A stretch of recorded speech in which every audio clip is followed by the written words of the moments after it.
नमस्कार मित्रों, इस वीडियो में आप लोग भारत के एक ऐसे प्राचीन मंदिर के बारे में जानेंगे जिसका वर्णन पुराणों में मिलता है। और इस मंदिर की प्रसिद्धि इसलिए है क्योंकि यहाँ पर पूर्व काल में यमराज को भी हार मानकर वापस जाना पड़ा था। शायद यही कारण है कि लोग इस मंदिर में अपने पुत्रों को दीर्घायु होने के लिए बड़ी संख्या में आया करते हैं, जिसका नाम है मार्कंडे मंदिर या मार्कंडे महाधाम। तो मित्रों, सबसे पहले इस मंदिर का लोकेशन जानिए कि यह मंदिर वाराणसी से गाजीपुर के नेशनल हाईवे 31 पर कैथी नामक स्थान पर स्थापित है। और उस स्थान पर जाने के लिए यहीं से ओवरब्रिज से नीचे उतरकर जाना होता है, जहां हम जल्द ही पहुंचकर आप लोगों को सब कुछ दिखाएंगे। तो मित्रों, अब हम मार्कंडे धाम पर आ चुके हैं। जैसा कि आप लोग यहाँ पर देख पा रहे होंगे, लोग दर्शन के लिए बड़ी संख्या में आए हुए हैं।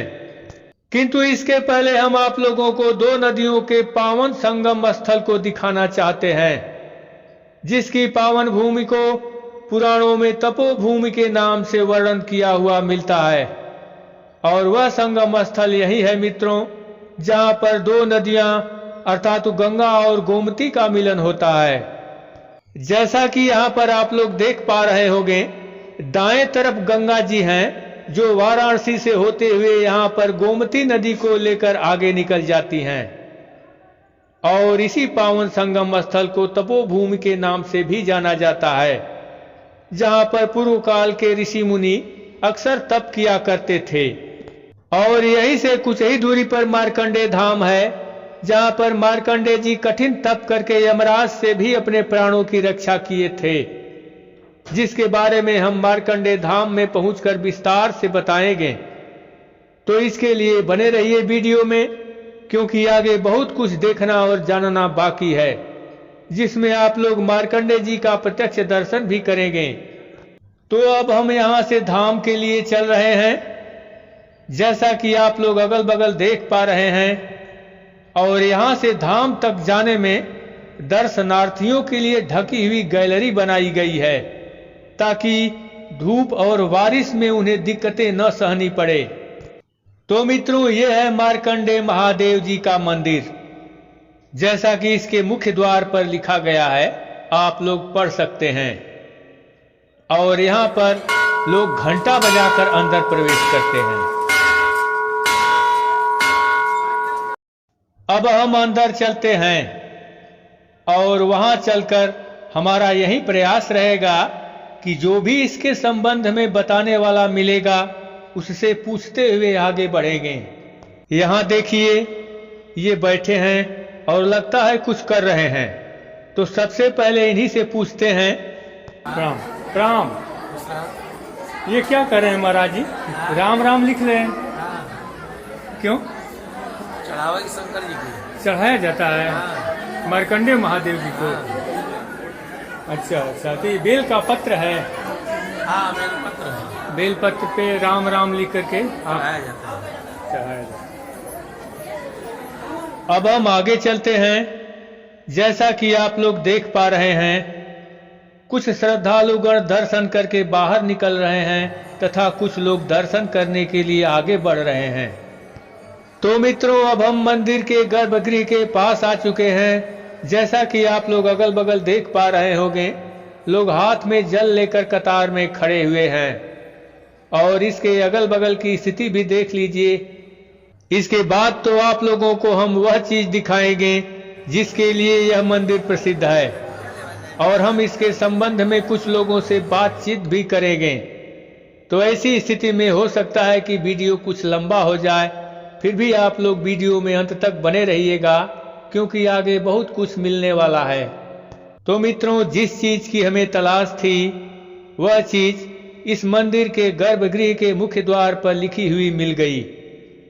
जैसा कि आप लोग भी पढ़ पा रहे होंगे, यह ऐसी जगह है जहां यमराज को भी हारना पड़ा। तो इस रहस्य का पता हम आगे लगाएंगे, किंतु इसके पहले हम आप लोगों को मार्कंडे जी का दर्शन तो करा दें। तो मित्रों, ये है आदि सनातन मार्कंडे भगवान, जो यहाँ पर शिवलिंग के रूप में स्थापित हैं, जिनके ऊपर एक बड़ा सा घड़ा है। उसमें लोग जल डालकर मार्कंडे जी का जलाभिषेक कर रहे हैं, जैसा कि आप लोग भी देख पा रहे होंगे।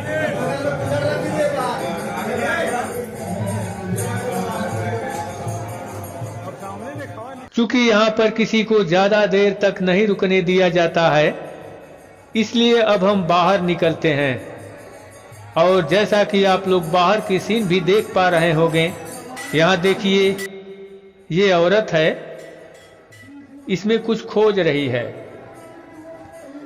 ये देखिए, यहाँ पर हमेशा हरि कीर्तन होता रहता है, क्योंकि कोई न कोई अपनी मन्नतें कीर्तन के रूप में माना रहता है।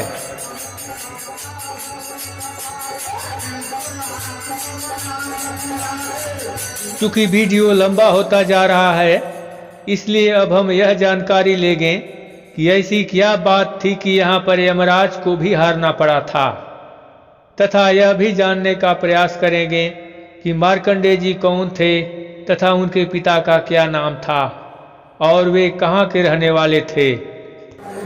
प्रणाम महाराज जी, आशीर्वाद। आपका शुभ नाम? पुजारी अजय कुमार गिरी रिंकू बाबा। मैं मार्कंडे महादेव मंदिर के पुजारी और गोस्वामी प्रबंधक समिति का सक्रिय सदस्य जी। और इस मार्कंडे महादेव जी की क्या मतलब आध्यात्म के क्षेत्र में कुछ जानकारी है, इनकी क्या उपयोगिता? ये मार्कंडे महादेव का ऐसा स्थान है पूरे वर्ल्ड में पुत्र और आयु के लिए ये प्रथम स्थान है, जो हर जगह से लोग थक जाते हैं तो यहाँ आते हैं, पुत्र के लिए संकल्प कराते हैं, पूजन करते हैं, संतान गोपाल करवाते हैं, अभिषेक करवाते हैं, भगवान सालंदर मनोरथ पूर्ण करते हैं। और यह ऐसी जगह है जहाँ यमराज को भी हारना पड़ा। ऐसी क्या बात है? ऐसी देखिए, कहा गया है श्री महाभारत, दुर्लभ शब्द किसी तीर्थों में सुनने को नहीं मिलता है, लेकिन यहाँ श्लोक है जिसमें दुर्लभ शब्द आया है। कहा गया है श्री महाभारते वन पर्वते दृष्टिपतिनाथ वचनम मार्कंडे यश राजेंद्र तीर्थमासा च दुर्लभम गोमती गंगा से संगमे लोक विश्वती। गंगा गोमती के तट पर मार्कंडे तीर्थ होना दुर्लभ है। मृकंड पुत्र मार्कंडे, मार्कंडे के पिता का नाम मृकंड ऋषि था, जो कि नैमिषारण क्षेत्र सीतापुर डिस्ट्रिक्ट के रहने वाले थे, जहाँ पे 88,000 ऋषि तप कर रहे थे।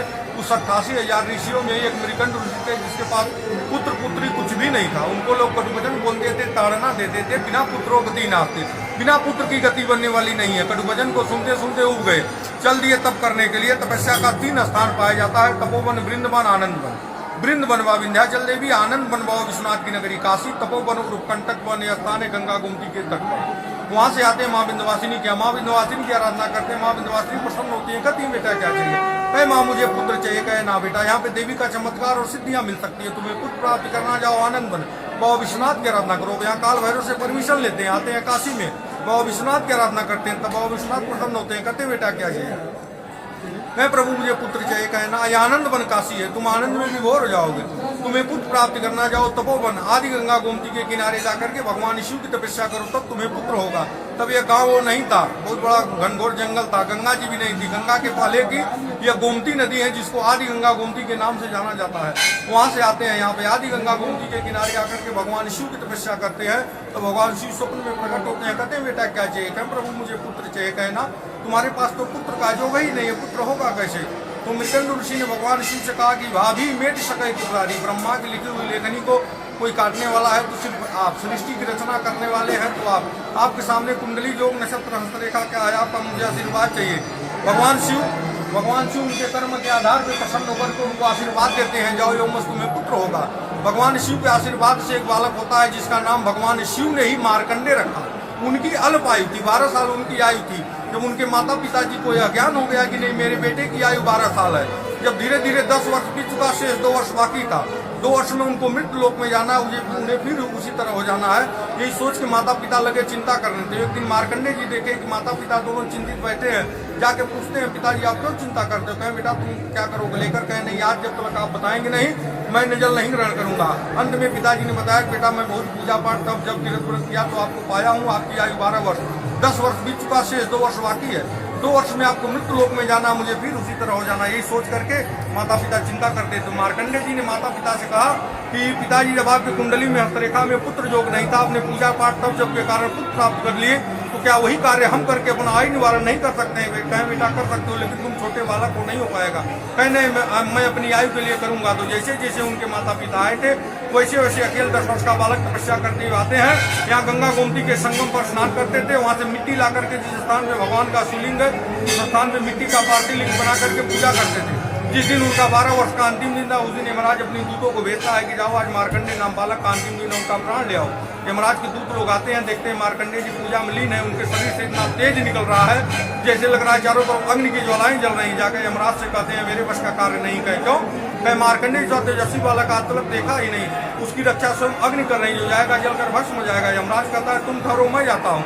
यमराज स्वयं भैंसे पर सवार होकर के फांस का फंदा लेकर के आता है, देखता है मार्कंडेय जी पूजा में लीन है। कुछ दूर से वो फांस का फंदा फेंकता है, उनके गले में पड़ जाता है, उसे खींचना चाहता है। तब तक मार्कंडेय जी की नेत्र खुल जाती है।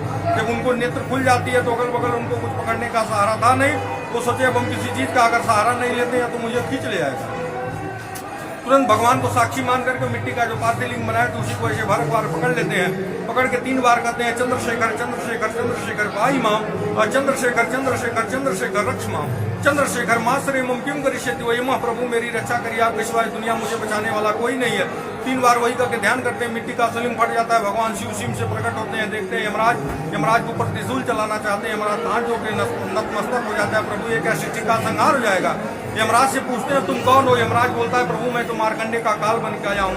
भाई तुम काल हो, मैं क्या हूँ? भाई आप तो कालों के काल महाकाल है। फिर जब जानते हो कि नहीं मैं महाकाल हूँ, तो महाकाल के सामने काल की क्या आवश्यकता है? मार्कंडेय किसका दिया हुआ बालक है? अगर तुम लोगों का दिया हुआ बालक है तो तुम लोग पास कहीं लिखित होगा कि नहीं मार्कंडेय की आयु 12 वर्ष तक दिखा तो ले जाओ। जब मेरे आशीर्वाद से इनकी पैदाइश है तो मेरे आयु से इनकी आयु होगी, मनुष्य की आयु से इनकी आयु नहीं होगी। पहले तुम मेरी आयु की गणना करो, इसके बाद मार्कंडेय की आयु की गणना करना। वही जाकर के भगवान शिव मार्कंडेय जी को अमृत का आशीर्वाद देते हैं और मार्कंडेय जी वर मांगते हैं कि जैसे मेरे माता पिता पुत्र के लिए नाते, मैं आयु के लिए नाता, वैसे मेरे दरबार में जो प्राणी आए दर्शन पूजन करे, संकल्प करवाए, उसकी मनवांचित मतलब हर मनोकामनाएं पूर्ण होनी चाहिए। भगवान शिव कहे जाओ योमस, यह स्थान आपके नाम से प्रसिद्ध होगा। पहले लोग तुम्हारी पूजा करेंगे, बाद में हमारी पूजा करेंगे, और हमारे स्थान से आपका स्थान ऊंचाई पर होगा, मेरा स्थान नीचे होगा। इसीलिए स्थान मार्कंडेश्वर महादेव के नाम से प्रसिद्ध है। पहले मार्कंडेय जी की पूजा करके तब भगवान शिव की पूजा होती है। धन्यवाद, बहुत बहुत धन्यवाद। तो मित्रों, आप लोग इस सनातन और अति प्राचीन मंदिर मार्कंडेय जी के बारे में विस्तार पूर्वक जाना, और हम उम्मीद करते हैं कि यह जानकारी आप लोगों को अवश्य ही पसंद आई होगी। तो इसी बात पर चैनल को भी सब्सक्राइब कर लें, ताकि इसी तरह की जानकारियां आप लोगों को समय समय पर मिलती रहे। धन्यवाद।